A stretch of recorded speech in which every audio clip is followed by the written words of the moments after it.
Do you know Khyati Global Ventures doesn't have any listed peers as of today? Yes, that's true. We'll understand more in this review. Before I start, please note that this is only for informational purposes. This is not an advice to invest in this IPO. We'll start with IPO details. IPO starting date is October 4th, ending on October 8th. Maximum cutoff price is 99 per share. Lot size is 1200 shares. That means we'll have to put 1.18 lakhs to invest in this IPO. Issue size is 18.3 crore. I'll show you how the company is going to utilize 18.3 crore later in this video. Talking about business, KGVL is a leading export house in Mumbai. They export foodstuff, FMCG products like pulses, instant food, snacks, etc. They also export pharmaceuticals. Their major clients are supermarkets, wholesalers from foreign countries. Let's look at food export industry size and market potential. The Indian food export industry is valued at approximately 4.33 lakh crore in FY22 to 23 with a growth rate of 13% from 21 to 22 to 22 to 23.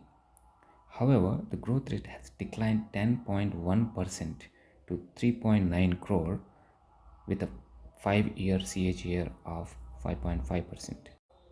Some of the factors that impacted this decline are Red Sea crisis, Russia-Ukraine war, and some export restrictions on critical items such as rice, wheat, onions.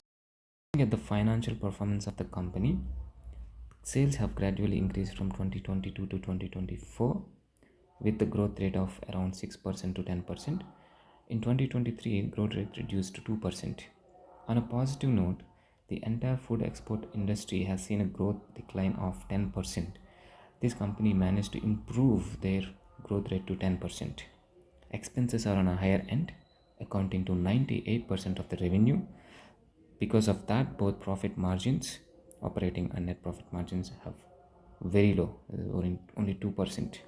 That means any interruption or delay or any issue with exports will lead to negative profitability.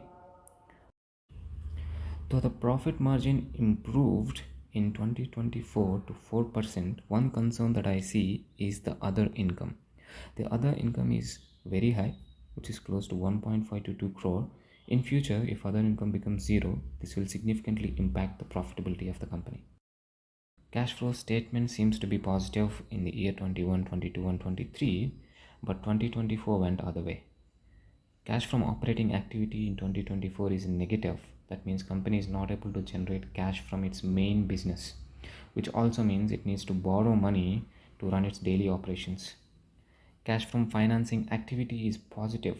That means the company is borrowing money more than it is repaying the debt, which also means that the debt will increase. As per the offer document, company has no listed peers to compare with. It would have been good if we have one or two competitors to compare with to understand whether the cutoff price is overvalued or undervalued. I was looking at some of the food export companies such as KRBL, LT Foods. Their business is totally different. They sell their own branded products, so it is not right to compare this with KGBL. KGBL exports both branded products such as Britannia, Dabur, etc., and also non-branded products, which clients can print their own brand names. So that's why we don't have any reference to compare with here. Looking at funds utilization, out of 18.3 crore, company is going to spend 7 crores on working capital requirements and the rest on general corporate purposes. The grey market premium price is 0 as of October 5th.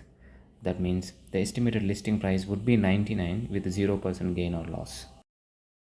Finally, let's see some of the positives and negatives of the company. Company is profitable. There's a steady growth in sales, especially in 2024. The growth rate is 10%. Net profit margins are lower with 2%. This is impacted by the high expenses. There's a concerning factor which is 1.5 crores of other income. This accounts around 60% of the profit. Both operating and finance cash flow statements are not encouraging. Any negative cash flows in future could impact profitability and growth plans. There are no listed peers, so it is difficult to understand whether the cutoff price is overvalued or undervalued. Close to 42% of revenue comes from top 5 clients. That means losing any of this client could lead to a negative profitability.